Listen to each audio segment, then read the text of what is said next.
Hi everyone, I am back in the kitchen with my mom, Mrs. Park. Hi. And we are so excited to show you this recipe. It's something you guys have been asking about, requesting, commenting, and so today we are so excited to show you how to make my mom's kimchi! So if you've never made kimchi before, my mom's version is actually pretty simple. And I think the biggest thing is just making sure you get the right ingredients from your local Asian grocery store.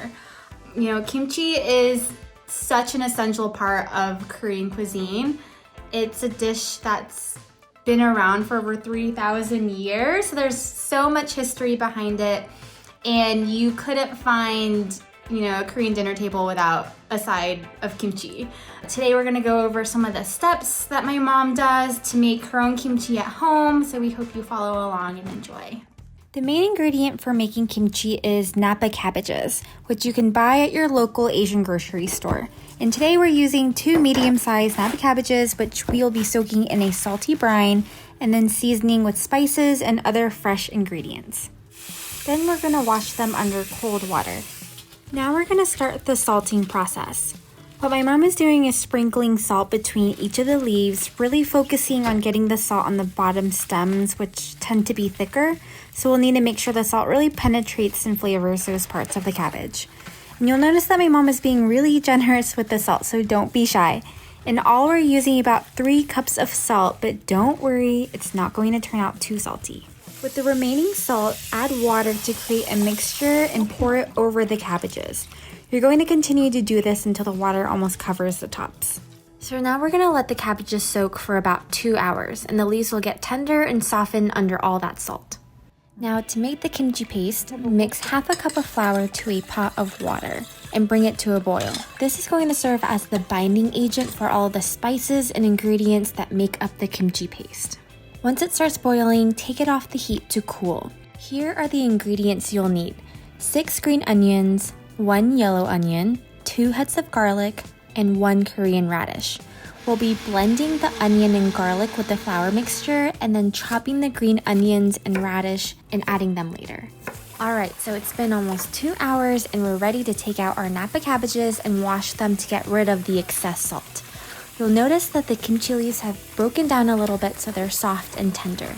Let the cabbages drain in a large colander while you make the kimchi paste next. Now to make our kimchi paste, take a cup of the flour mixture and add your garlic and onion and blend. Pour out the rest of the flour mixture into a large basin. Then add in the blended onion and garlic mixture. And then you'll add about 1.5 cups of your red pepper flakes and mix together.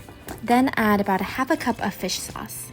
And next we're gonna cut our Korean radish. This is an extra option and you could leave it out if you want, but it adds extra texture and a nice bite to your kimchi. Here's my mom chopping them so efficiently while here I am kind of struggling, but that's okay, we're all learning here. Am I doing it too thick? Then chop your green onions and toss into the mixture. And now finally we're going to chop our cabbage. We're cutting them into 2-inch slices, which is a bit of a shortcut. In the traditional method of making kimchi, you don't actually cut the cabbage. You take the whole cabbage leaves and spread the kimchi paste to each leaf, which takes a little bit more time and it's a little bit more labor intensive, but it's truly a rewarding process if you have more time on your hands. But for today's recipe, we're going the shortcut route. Once you've chopped up all of your cabbage, it's time to start mixing. If you've never seen these big giant metal basins before, they're specifically made for making kimchi. I remember growing up, my mom would have her friends over and they'd spend all day making these huge batches of kimchi, huddled over these big basins, adding their spices and ingredients and mixing everything together. And we'd have like 4 to 5 big jars of them that would last our family for the next several months.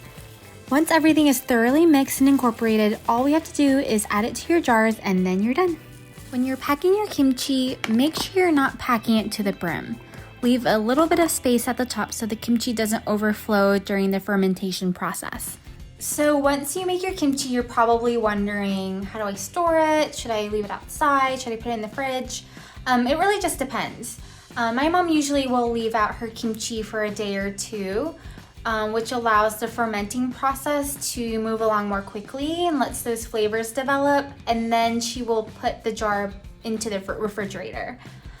If you want to have, more of a fresh flavor with your kimchi, once you make it, you could just put the jar in the fridge and store it there for the next few weeks. So Mom, how long does kimchi last in the fridge? Maybe 5 or 6 months.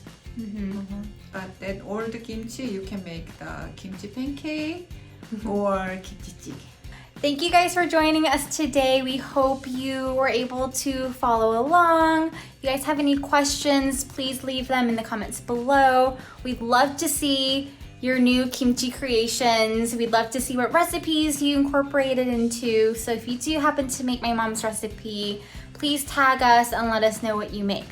All right, thank you. Bye.